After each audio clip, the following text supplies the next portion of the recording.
Hello, welcome everybody. I'm Lars Eric Robinson. My company is Lars Arts, all around entertainment. I'm a freelance illustrator, been in the business 15 years now, and we're going to talk about how to use black scratch board, it's called.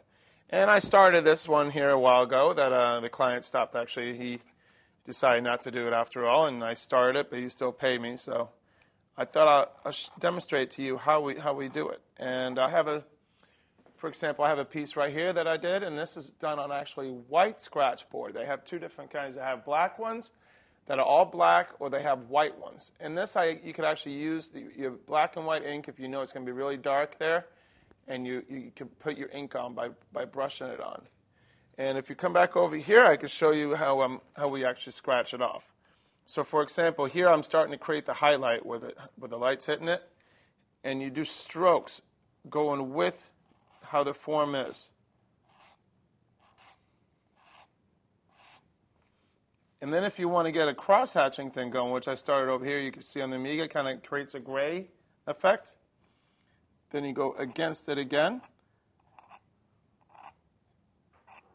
More tighter spaces, and then further away as you get, that creates a shadow effect to it. It's really fun. It's actually working in reverse from doing regular sketches. So once again, here's the top of this shoe.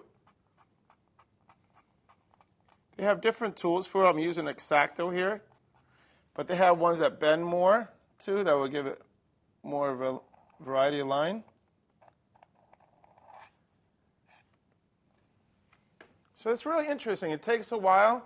It's a little bit of a longer process, but I actually did create something like similar to this.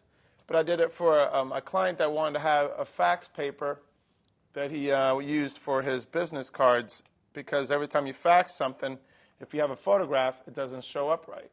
And that's where I think it originally started. And it's also very good for printing in newspapers and stuff like that. All right, thank you guys so much for joining me today. Have a good day.